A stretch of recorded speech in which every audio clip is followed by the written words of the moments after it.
The advice and opinions expressed by the host of Autism Live and her guests are meant solely as suggestion and should not be in any way construed as child-specific advice. Any choices you make in determining your child's treatment are completely at your own discretion.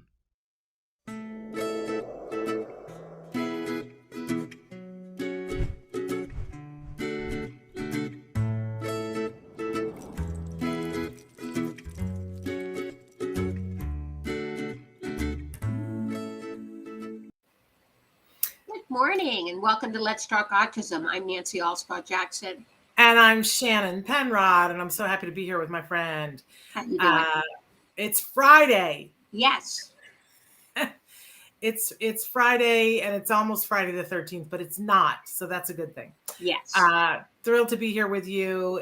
Do you feel the pressure of the holidays upon you? Yes, I do. I definitely feel the pressure of the holidays. Yeah, I do too. And I read a really interesting thing yesterday that some of which we're going to talk about in the news, but about how this holiday is a little bit weird because it's not quite the extreme of last year, but it's still wonky because there's different rules in different places and different people are comfortable with different things. Some people are getting together in droves and other people aren't comfortable with that. And so the article was saying that it's very taxing on all of us and that we all need to be gentle with ourselves and gentle with the people in our lives. So yes. I'm going to start with that at home and say that I'm going to be gentle with myself this holiday season. How about you, Nancy? I think that's a good idea. Yeah, there are different rules for different people. And while some people seem to be gathering again, others aren't. And, my brother came over yesterday and he insisted on sitting in the yard with a mask on. That's where he's at. So yeah, that would be me. I mean, that would totally be me. And, but everybody isn't in that space. And I'm trying to be really respectful of the fact that other people aren't in that space. And it's hard sometimes because I feel like sometimes I don't get that back, that people are like, well, why are you being so paranoid? And I'm like, cause I am. Cause I am, and we worked so hard to isolate, and so I'm being and then every once in a while, I'll break out. This Sunday, we're going to an outdoor concert with a group of friends, and I'm already stressing about it, but I really want to go. It is the monkeys. What's left? It's the monkeys. What's left of the monkeys? Oh, wow, that's so great! I used to be crazy. I had a monkeys fan club when I was little. Really? I see. This is something I didn't know about you, and I love the monkeys. Yes. And I never ever got to see the monkeys live perform, but years ago, I think Jem was in first grade. We got tickets to go see the monkeys. Jim won them in some contest. And we got the tickets, and I was so excited because it was all four of the original monkeys. And the school told us that was the night that they had scheduled the back to school social for Jem's first grade class. And I looked at Jim and I was like, well, give somebody the tickets. And he was like, you're not, this might be your only chance to see. And in fact, it was my only chance to see all four of them live. And I was like, we can't not go to that. Right. Like, there's just no way, and I always think about that. And I think I don't regret that. I, picked my kid and him having a successful school year, but that was it. That was my chance to see all four monkeys. So we're settling for two. I've gotten to meet Mickey, and Mickey was my monkey. Which monkey was yours? Davy Jones. Like most girls, I think they were into Davy. My sister was into Davy too, but see, I'm always quirky. I will pick the funniest one no matter what. And that mass of curls, Mickey was it for me. But especially because he was funny. But Davy, I certainly get it. I certainly understand the thing about Davy. But what's hilarious about Davy is the Davy was like literally this tall. I know. And I used to say to my sister, I was like, you could fit him in one of your pant legs. Right. And he is your girlhood crush. You could fit him, he just was a very diminutive person. Yes. Which looks good on camera. Let's be honest about that. But is Mickey going to be there at the concert? Mickey will be there, and Mike Nesmith is performing. Oh, wow. There's a whole controversy around that, but we're not going to get into that. Oh, okay. It involves the autism community, so we're going to. It does? Why can't we get into it? Well, I mean, because I don't know all the whys and wherefores, but one of our guests who's been here on a show, a young woman that we love and revere, Amy Gravino, who is a person on the spectrum, and she is a sex therapist expert specifically for folks on the autism spectrum. She's on the spectrum herself. And writes beautiful. We've covered things that she's done here before on the show. We've had her on the show, but there is a bit of a controversy because she and a group of other people were very good friends with Mike Nesmith, right? And there is some controversy about, is there elder abuse happening with Mike Nesmith? I don't know. This is what I say. I don't want to get into that. I have no idea. But there's been a lot of back and forth and accusations, and Monkees fans like citing her and for her asking the question. And, it's been very contentious and very much in the public eye. If you're interested in that, you can go look at what Amy has to say about that. But we here at Autism Live make absolutely we don't know. We have no idea what the truth of the matter is, but we wish nothing but the best on all sides. Right. So there we go. Okay. Anyway, how do we get off on the Monkees? I don't know. Did you know that Pete why can't I think what his last name is? Torkel. Right? Torkin. Why, like, it's so scary to me that my brain can't think. But he came out later on in life as having Asperger's. Oh, I did not know that. Peter Tork. That's what his name was. Peter Tork. Okay. Yes. In fact, when we started the show, he had come out about his diagnosis of Asperger's, and we invited him to be on the show, and he chose not to be on the show. But yes, said this got a late in life diagnosis, and said this explains some of the difficulties that I've had. Interesting to go back and watch some of the old Monkees shows, knowing that.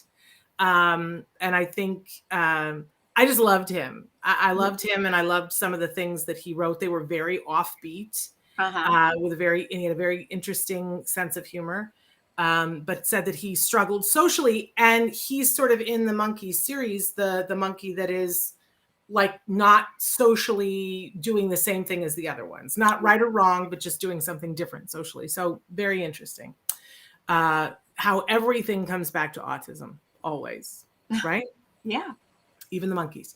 Okay, so we want to say that we're live right now. It is the 12th of November. We were not live yesterday, so a belated Happy Veterans Day to everyone who has served and has family members that have served.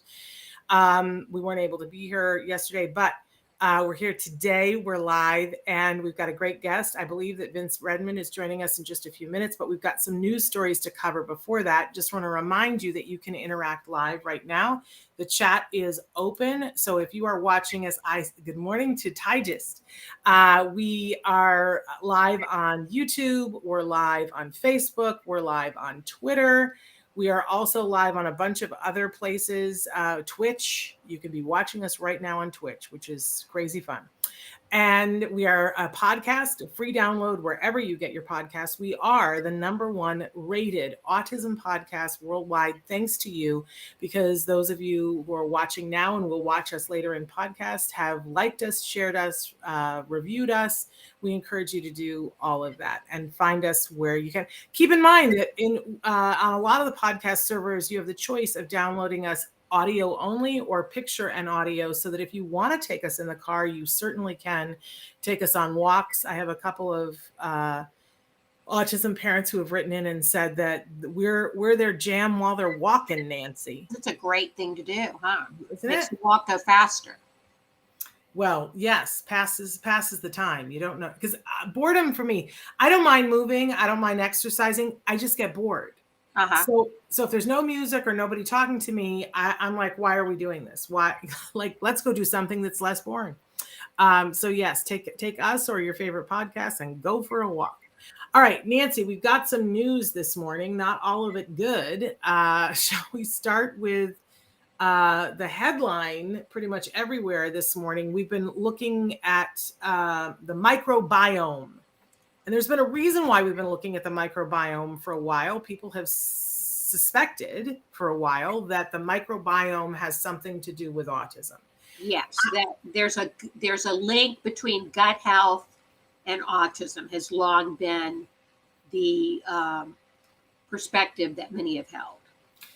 Yes, but here's the thing. I want everybody to remember context is important. And, one of the things that we first learned because the Center for Autism and Related Disorders was involved in it was they were partnered with a wonderful organization college in the Royal College of London, I think is what it is. And they were doing studies on poop and urine, and they were looking to see, does the poop of a child on the autism spectrum look different than a poop of a child who is not on the autism spectrum? And Nancy, as a parent of a child on a young adult now on the spectrum, what would you guess? Do you think the poop looked different or the same? Well, from my experience, I would say different. Absolutely. And not only look different, potentially smell different, but under a microscope have different microorganisms in it, right? And they found that absolutely it was different.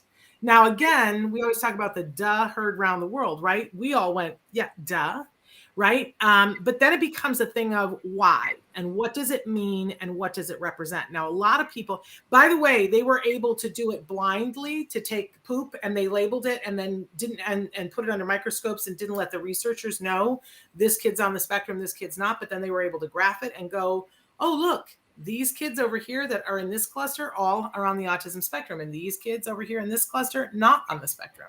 So it was very clear that it was different. The poop was different. So then we got to look at which comes first, the chicken or the egg. Is something to do with autism causing the microbes in the gut to be different, or vice versa? So the first article that we're going to look at, the title of the article is Research into Gut Microbiome, Autism Link Reveals New Perspective in Collaborative Autism CRC Study. And this article comes to us from Markets Insider. Don't you find that interesting, Nancy? From Markets Insider. So this is a business right. that's talking about the fact that there's a new perspective for autism. But we also included another article in the news this morning that is from a different source. And the title of the source is Gut Bacteria Don't Cause Autism. Autistic Kids' Microbiome Differences Are Due to Picky Eating. And that's from a publication called The Conversation. And there's everything under the sun in between.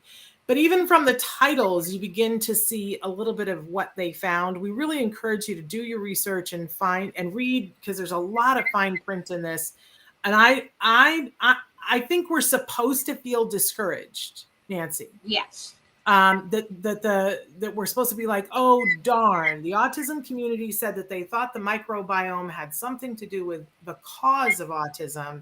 And we're seeing that the end result is that they're saying that it appears that a limited diet is more responsible for the difference in the microbiome than the other way around. Right. That it appears that a symptom of autism, which is that you might be a picky eater and not be eating certain things, could be what's causing the microbiome. I don't want anybody to get too discouraged about the result of this study. This is just more information. And the whole reason for doing research is to get more information. And they're looking at this through a very narrow lens. What I want to know now, and if they can get the funding to do it, I want them to go back now and study and go, okay, for the kids who have the picky diet, if we beef that diet up through behavioral intervention and get them to eat more things, and if we give them supplements, then what happens to the microbiome in their gut, right? And what happens to their symptoms of the more challenging symptoms of being on the autism spectrum? Like, wouldn't that be interesting, Nancy? That would be very interesting. I'd like to see that study. Yeah. So I just want to say to everybody, as you're looking at this, because you know that by tomorrow at noon, there are going to be people who are going to say, well, the science is in and what you eat has nothing to do with autism. And what your gut does has nothing to do with autism. And that is not what this study says. No, and I was curious, what is microba? In the first article, it said they analyzed stool samples using microba's metagenomic analysis. I believe that that's the name of the company. Okay, that's what I was wondering. Yeah. That they are a company that has a particular expertise. Studying gut biome. Yes. So what I love, though, Nancy, is that there are so many different places that are looking at this in different ways. And CARD is part of research that is looking at this in a different way. CARD, the Center for Autism and Related Disorders. And they've been looking specifically at and part of it is that it changed once they saw that there was a cluster, that it was clear. That changed how they were doing the study. But they're seeing that there is, and I don't know whether it's a plus or a minus, but the Clostridia, I hope I'm saying that right, is different. And with the Clostridia is a gut biome, is a micro. I couldn't tell you, Nancy. I wish I knew the answer to that. We'll get somebody on back to talk about it. But I will say that in the next, right now, we mentioned that there's a study going on called the GEMMA study, and this is part of what they're looking at here. So we're going to be having them back on to talk about it. We can ask more questions. But I think to rule out that the gut and autism, that there is an interplay, would be a ginormous mistake. And I don't think, having read it, that that's what this suggests. Do you? No, I don't. Okay. I don't. So there we go. So don't anybody, don't buy into this all or nothing kind of thing. It's sort of like the studies that were done around gluten-free, casein-free diets not making a difference. Yeah. Remember when that all came out, and there was a lot of controversy about whether GFCF diets, there was a study that came out saying it didn't make a bit of difference. Yeah. Yeah. And then as you looked further into it, you saw that, I don't know how many kids, let's say they had taken 12 kids. And of the 12 kids, 2 of them, they saw no change whatsoever. And I'm making up statistics here, but this is the idea of it, that 2 of them saw no difference whatsoever, and 2 made tremendous progress, and everybody else was somewhere in between. And they said that the 2 wasn't significant. So therefore it doesn't. And I was like, but are you taking into consideration that there are different types of autism and there's different human beings? And for the 2 that it made a difference, why are you, because then a parent reads and goes, oh, it makes no difference, but it might for their kid. Right. So it's part of the reason why we cover research on here, because context is everything. Knowing what they studied and how they studied it, that's the interesting thing. Okay, so then now we've got 2 stories that I guess on the surface wouldn't necessarily be considered related, but for me, they were very related. The first one being that there's a advice, and I don't have it up right here, but there's an advice column where somebody wrote in with, do you have it in front of you, Nancy? Yes, it's the Boston Globe, an advice column where somebody wrote in about, well, now it's not letting me call it up. It's making me sign into it. Well, the gist of it is somebody wrote in and said, we were invited for the holidays to go to my daughter's house. And my new husband and I, and we said, yes, we were going to go for the holidays. And the daughter is having her in-laws, and the daughter has small kids. So everybody's all happy they're going to spend the holidays together. And then mom called the daughter and said, oh, by the way, we're going to bring my adult stepson who is on the spectrum. And you want to tell them what the daughter said? The daughter then disinvited the adult stepson, saying that her children could not handle having to limit their level of noise and their interactions, that she could not accommodate the adult stepson. Yeah. And the mom is furious and hurt and upset, and wrote into this advice column. And I'm not familiar with this advice column, but it's a very Dear Abby sort of feel to it. What did you think about the response from the the person. And the advice from the columnist. I was actually surprised that the columnist, I don't know that she sided with the daughter, but she certainly said that the daughter had a right to put up her own boundaries.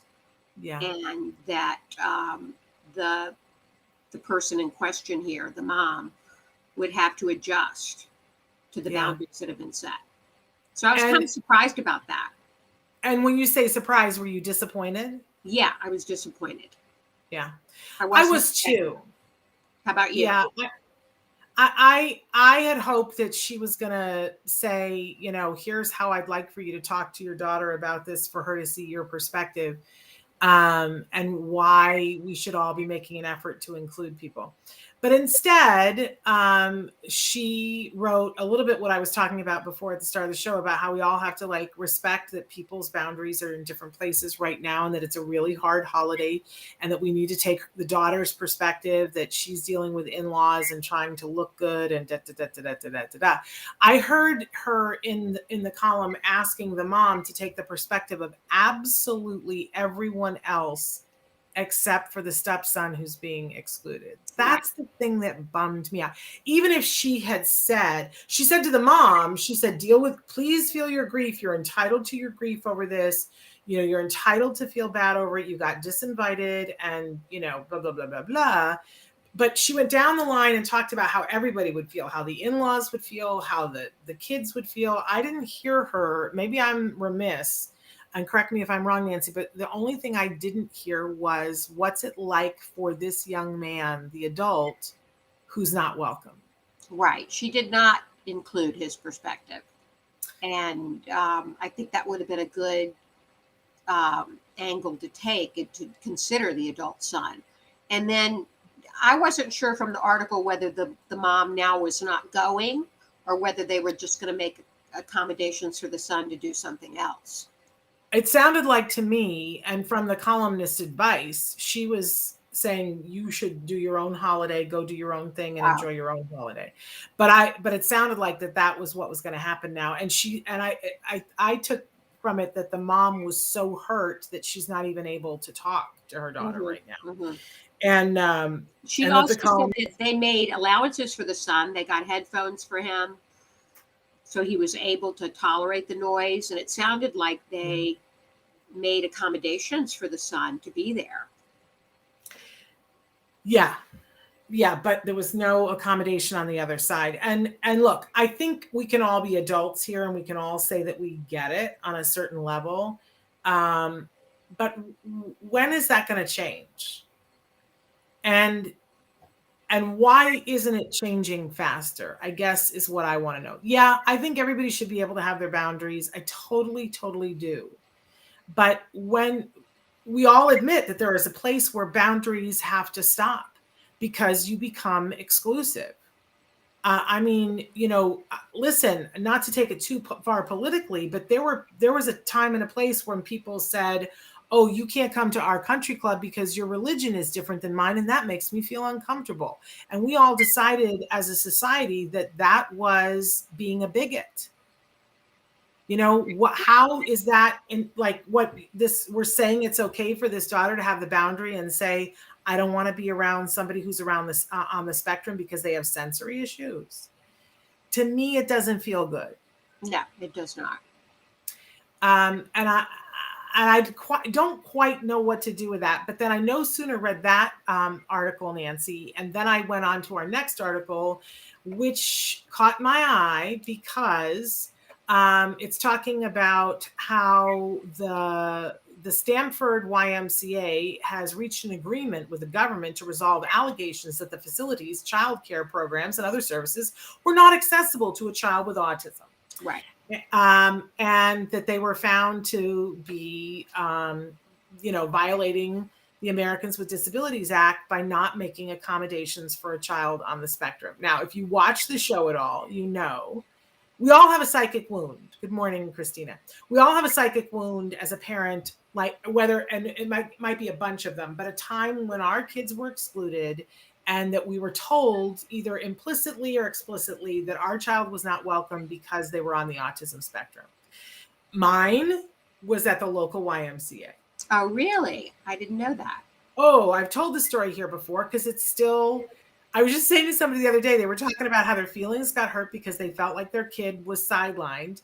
And they were like, do you understand that? And I said, oh, say the words, say the letters YMCA. And I'm right back to that day. What happened, Shannon? Refresh. So we had just joined, we had really good friends who were at our local YMCA, and I was not getting a break at all. And my child was not yet diagnosed. And the friends had said, you need to join the YMCA. It's so fabulous because we check our kids into the child care and we go and we work out, and it's a break.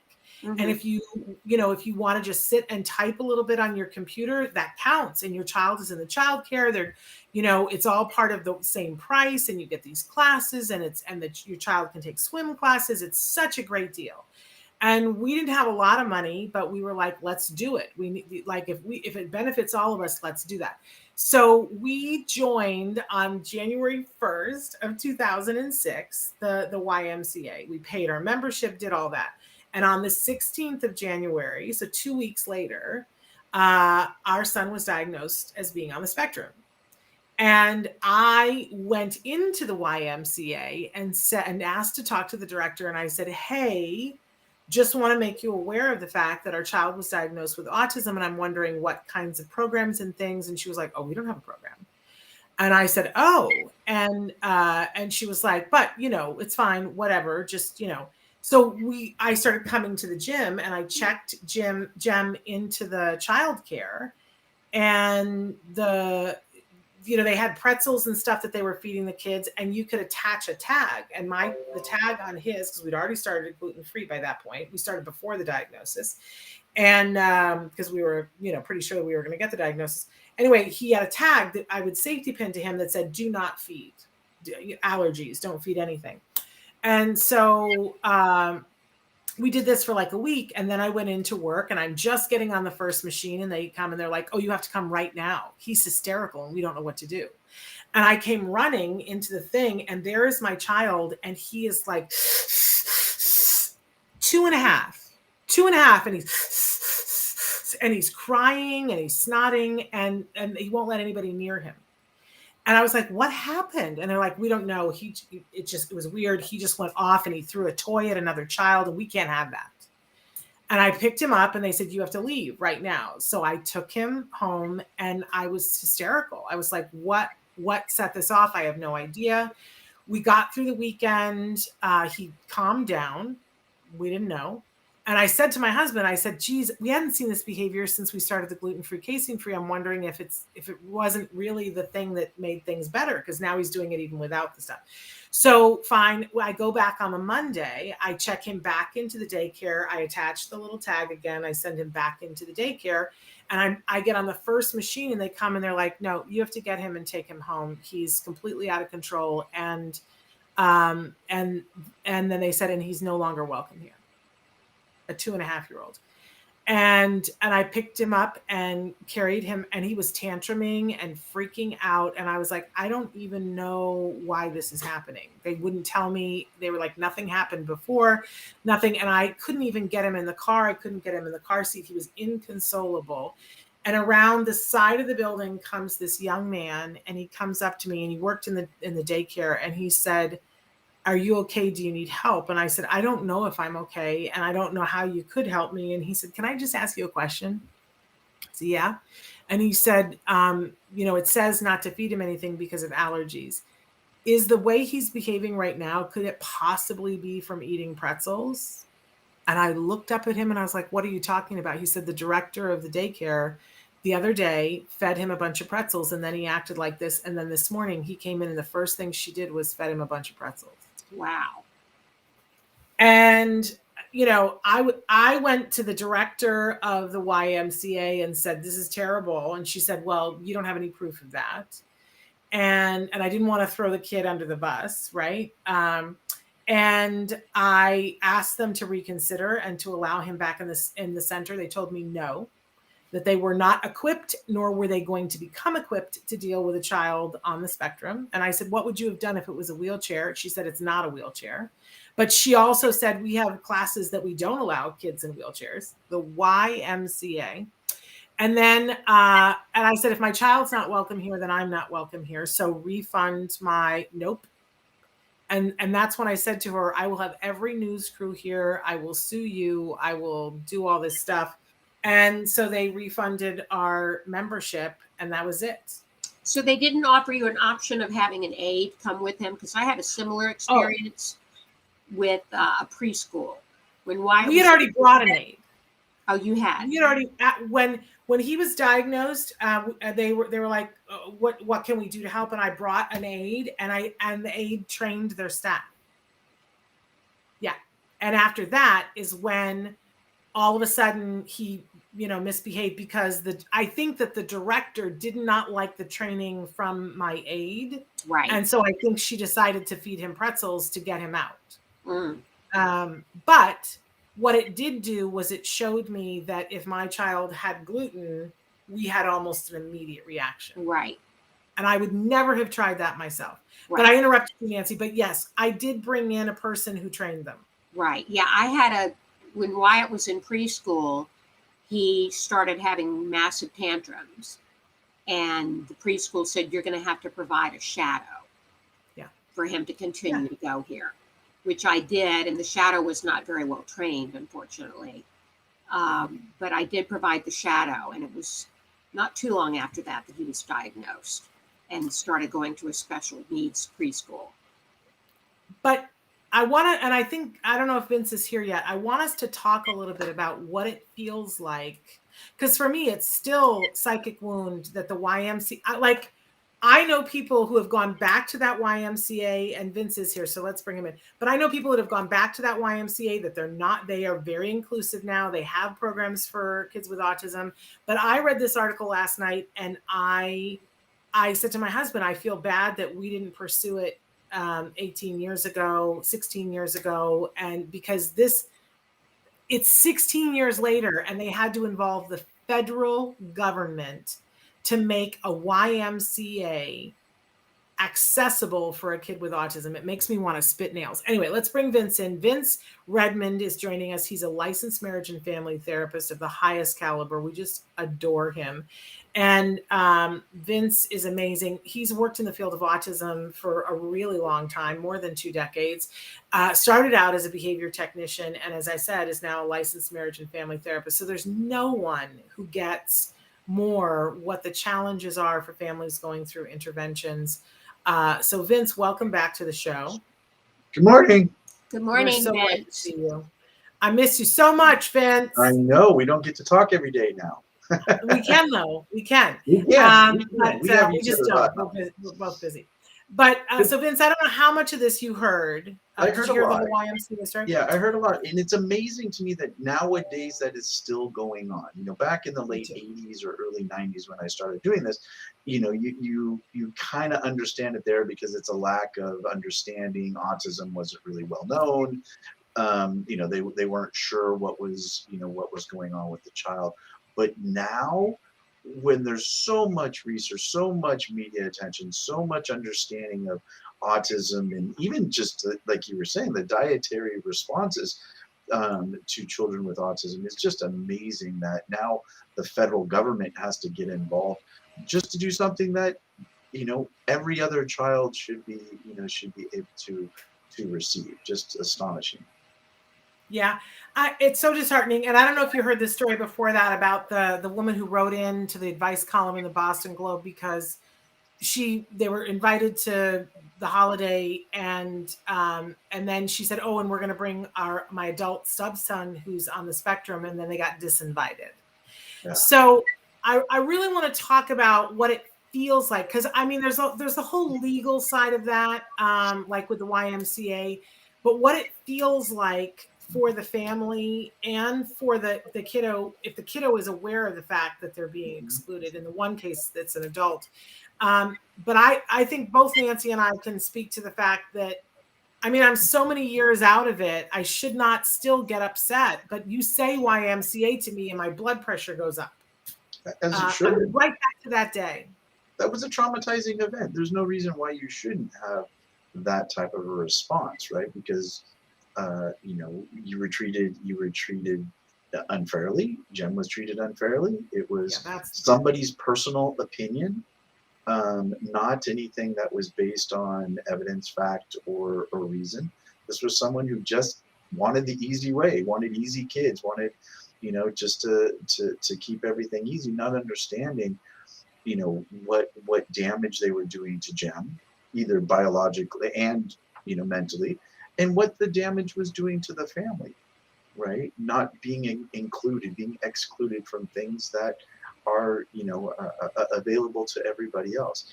Telling you that your child isn't welcome, that's a horrible feeling for any parent, and I can understand why that would be traumatizing. It's hard enough anyway that we have to live with the behaviors that set our children apart generally. Right. We go in feeling as outsiders from the get-go. I don't know about you, Shannon, but I always felt like an outsider in every situation because if Wyatt had tantrums and acted out, it set him apart and made it very difficult to feel like you belonged in certain situations. Mm-hmm. If I'm honest, I still feel that way. Uh-huh. And here's the thing, my kid is doing really well, but all it takes is for one little thing to happen. And the feeling that comes up in me is that I want to say to somebody, do you have any idea what we've been through? Like, do you have any idea what this kid has done to get here? And you want to make it harder for him? And I get very emotional. I'm still dealing with the anger and the loss and the grief. And it's not always rational. I mean, I'm going to admit to that. It's not always rational. But when something happens, a perfect example for me is when he was little, we took him to Disneyland. And we didn't know anything. We'd not talked to an autism organization. We didn't talk to Disneyland. We just took him to Disneyland. And it was horrible. We waited in line for one ride for over an hour and a half in the sun. And then they announced that the ride was broken and that we were going to have to come back later on. And as we were trying to file back out and explain to a 3.5-year-old on the spectrum who was nonverbal, no, we're not getting on the ride. After we just waited for an hour and a half, he started kicking the other people in line. He started kicking the girl in front of him. And of course, everybody started to look at us like we were pariahs. And it took two of us to pick him up. We had to go over the guardrail and we practically ran out of the park. And I remember feeling, well, this is one of these things we're never going to be able to do. We're not welcome here. We're never going to be able to do this. Now, fortunately, another mom said to me, oh, no, you got it all wrong, honey. You need to go and tell them and they give you this thing and then you get to get on the rides in a different way. They're very accommodating. But I remember feeling like they don't get it and how horrible that felt that we weren't welcome. And then the difference on the day and the next time we took him and we used the pass that was then now. It's different pass now, but it's still pretty good. And we felt like, oh, they get it. They understand the challenges and we're welcome here. And we would always say it truly is the happiest place on earth because they understand. And it feels, I don't know, Nancy, jump in here, but sometimes it feels like when you go someplace, are we going to be welcome here? Or are we not going to be welcome here? Oh, I have so many similar stories of when Wyatt was a toddler, when he was having massive tantrums, that we went to events and places where he could not really function in those situations, had meltdowns, and I felt like I'll never belong anywhere. Yeah. It was just a horrible feeling. Yeah. And I think that's part of it, right? Yeah. People forget how this affects the family, how this affects the parents, the caregivers. It's not just about the child. Now, let's be honest, waiting in a line for an hour and a half to have them tell you that the ride is, closed. We all want to start kicking someone. Yeah. Right? I mean, it's a very natural, upsetting, frustrating feeling. What he was feeling was actually very appropriate. It was the socially appropriate behaviors of how we deal with it and what do we do next. So I love the fact that you go back and you practice, and again, we now know, different ride passes and things like that. But it's that understanding from parents to parents that they don't understand how that's affecting us, right? They only worry about how it's affecting them. I have a similar story, but I was on the receiving end. I was at Universal. Was it Universal?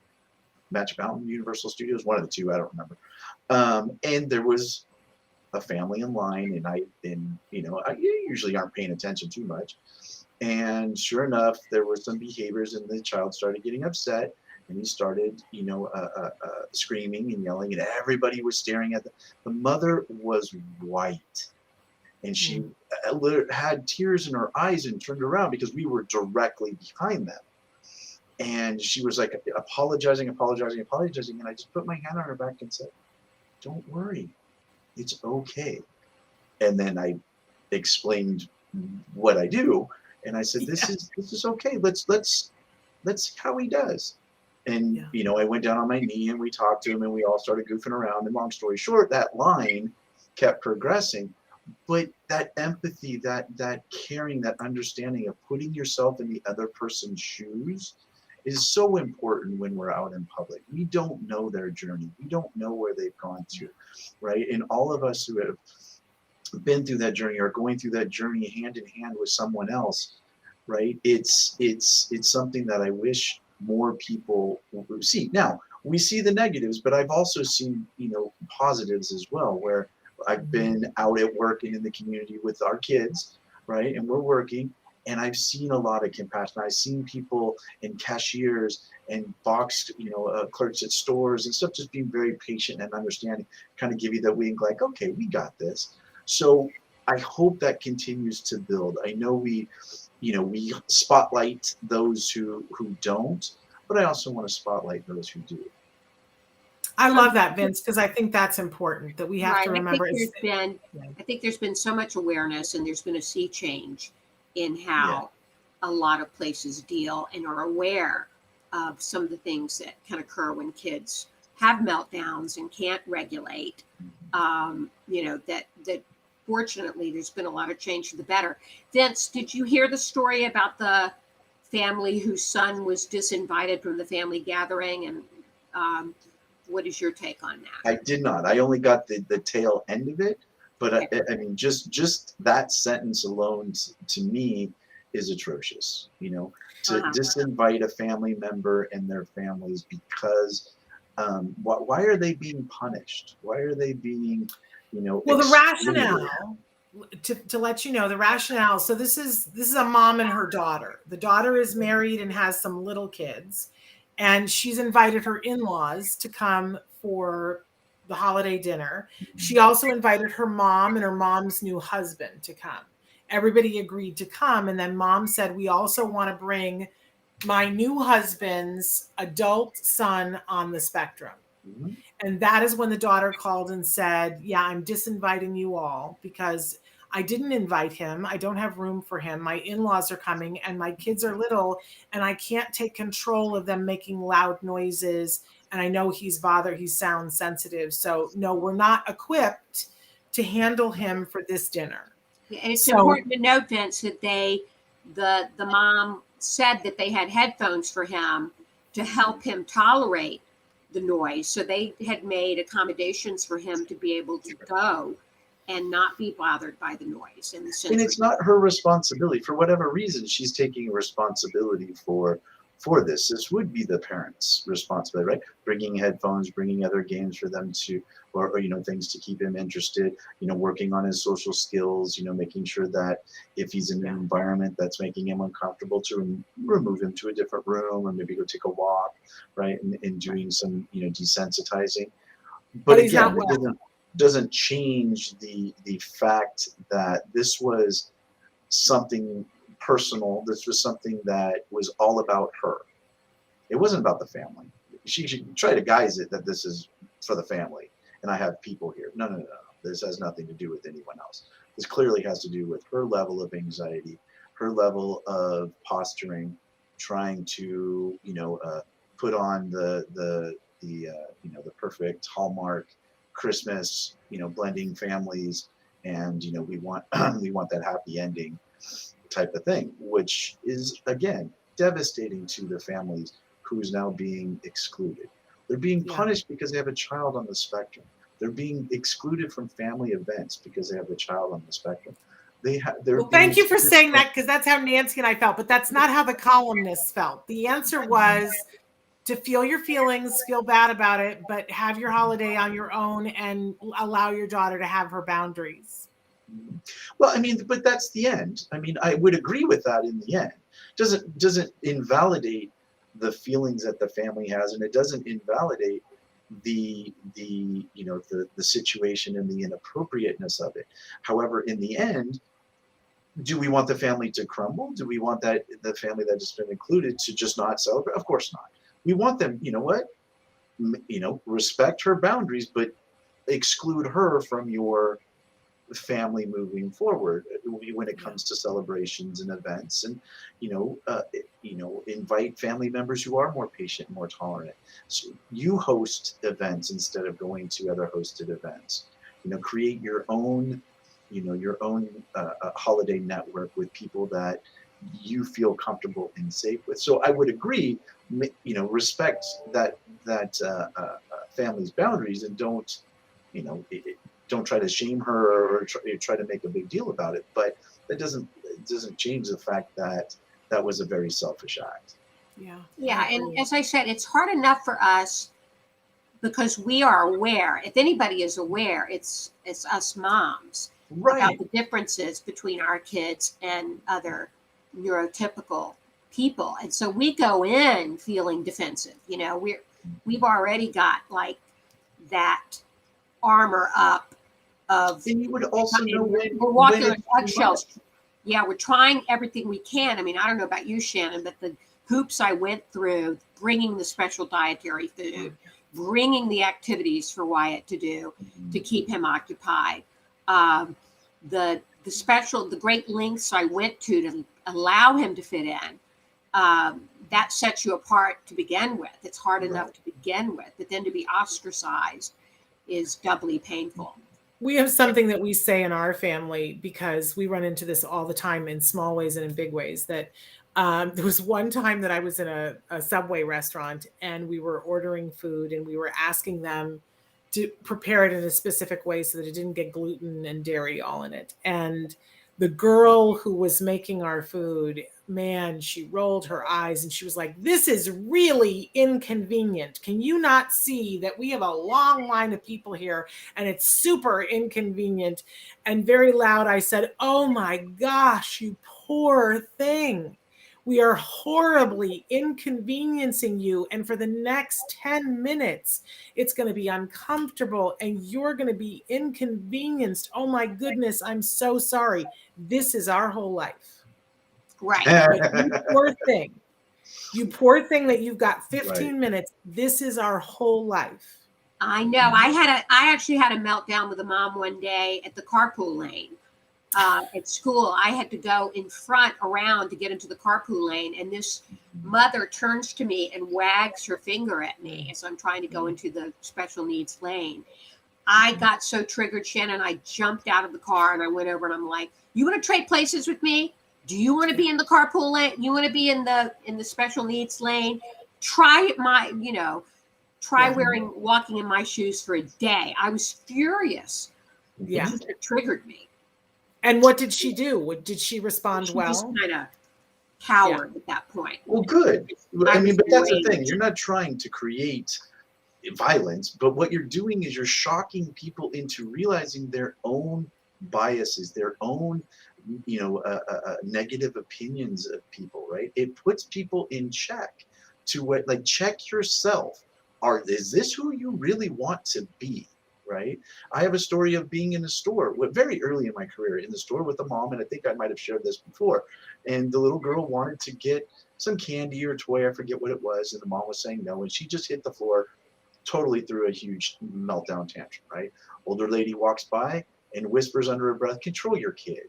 And that mom, just like you two, just let her have it and say, "You have no bleeping idea of what we deal with on a day-to-day basis."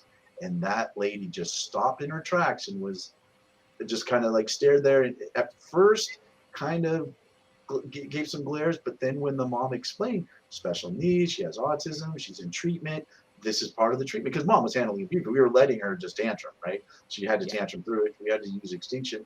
which was working well, but it was making somebody else uncomfortable. Mom was fine. And that lady left and actually came back later, 5 minutes or so later, and apologized. Good. And said, I had no idea. I'm ashamed of myself. And and I thought that was very, she didn't have to come back. And I thought that was very humbling. And I hope more people feel that way, right? Yeah. More people see the energy and the time and investment that parents are putting into their children, even if it inconveniences them for 5 minutes. I gotta say, I believe in the law of karma too. And for this daughter who has decided that this young man can't come to her house for the holidays, I know everybody in the world, whether you have neurotypical children or not, at some point your child is going to be excluded from something. Yes.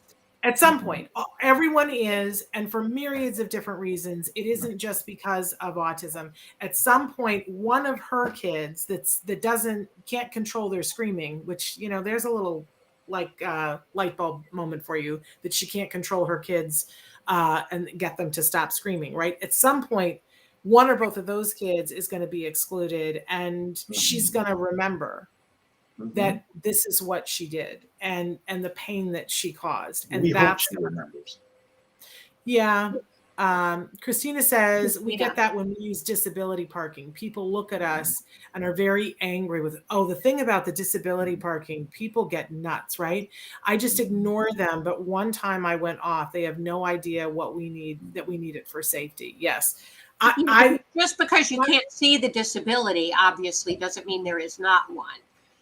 Even when you can, people are so funny about those placards. My mother was handicapped, had both feet, club feet, had one of those, and she would hang it up. And I would be amazed at the people who would come up and knock on her window and go, "This is handicap parking. You can't." And my mother would go, "Yes, I'm. Here's my handicap sticker." And even then, they would be like, "This is supposed to be for people who." And my mother would get out and start walking, and then they would shut up, and I would think, who walks around thinking that they can police other people like that? Like, what is the need in you that you feel the need? Anyway, that's a rabbit hole to not go down. That's what they say about some people have issues. That's a whole Oprah. People are very judgmental, unfortunately, in our world. And remember that's what Taka used to have, a card that you could give to people that said, "My child is not deliberately misbehaving. My child has autism." But you know what happened with those, Nancy, is that a lot of the self-advocates naysayed that and said, you're disclosing your child's diagnosis to people you don't know and that you don't necessarily trust, and then you're making your child an easy mark, which I hadn't thought of. That bummed me out.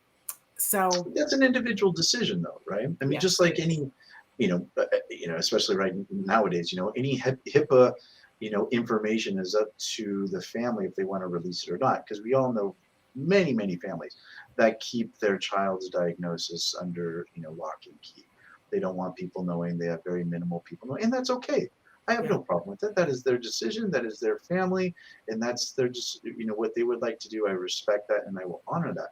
But I think those cards are very helpful for those families who are okay about, letting other people know that their child has autism, instead of having to explain it. And, when your emotions are already up, explanations probably aren't going to come out as articulate and eloquent as we would like them to hand them a card and just say, please read this, you'll understand.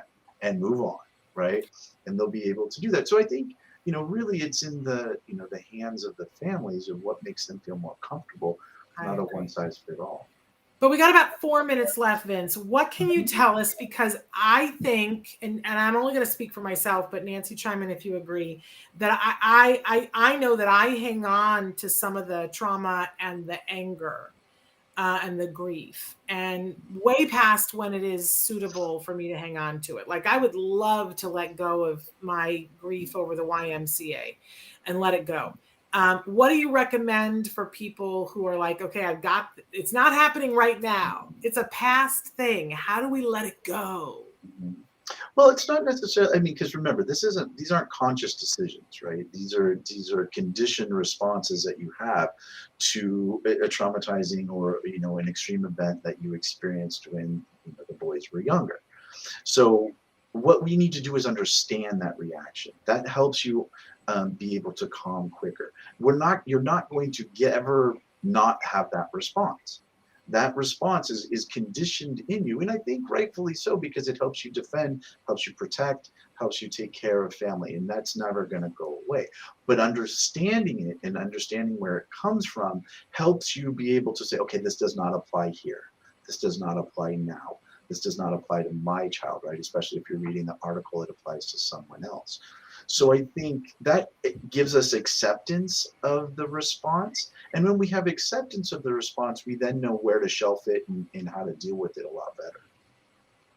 All right. Yeah, I'm with you though, though, Shannon. I have a lot of deep wounding from those early days that I still have had a tendency to hold on to. So that's good. And don't feel guilty for having them. I think a lot of time we put guilt on ourselves that we shouldn't be having these feelings anymore. And I would say that's untrue. Again, those are real responses that you had to protect your child, to promote your family, to promote your family's growth. And those are very real, very important, and very seated in you.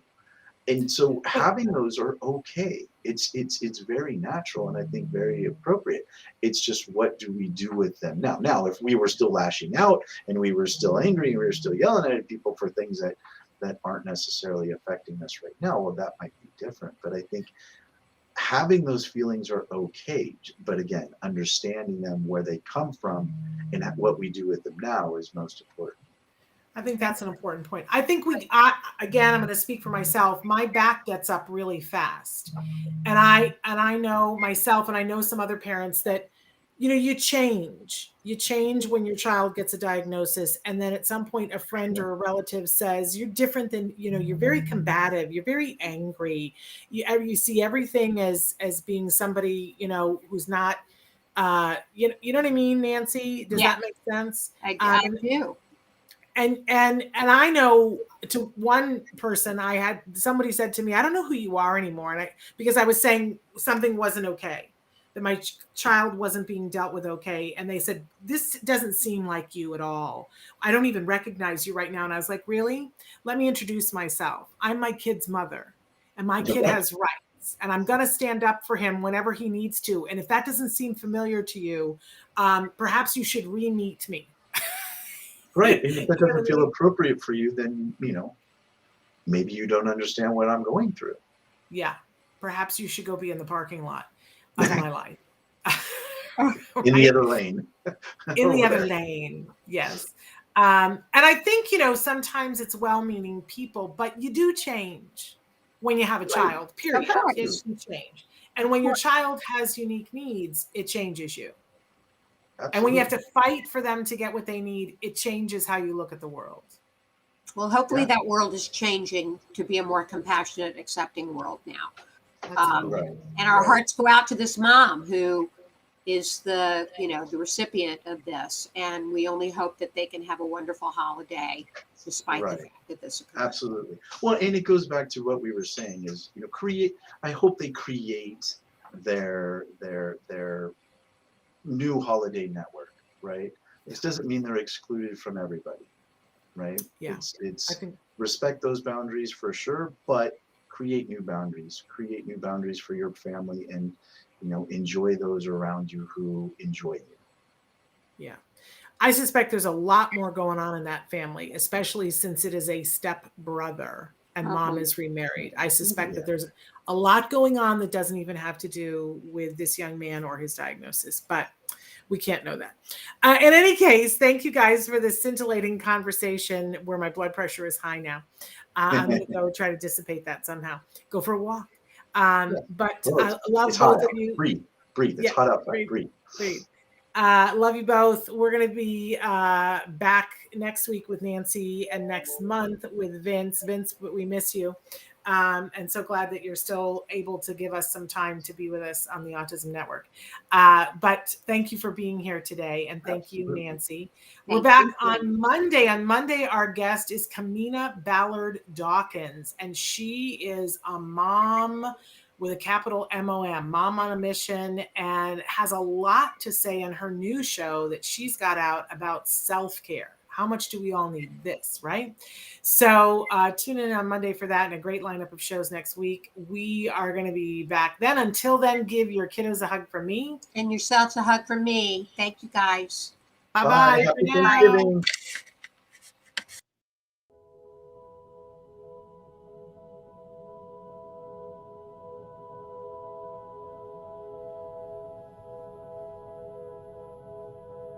If you found anything helpful in this video, please give us a like. In fact, make sure that you smash that subscribe button on YouTube and give us a like on Facebook. You can also follow us on Twitter and on Instagram for important updates. And please download our free podcast wherever you get your podcasts. Thank you so much. See you next time.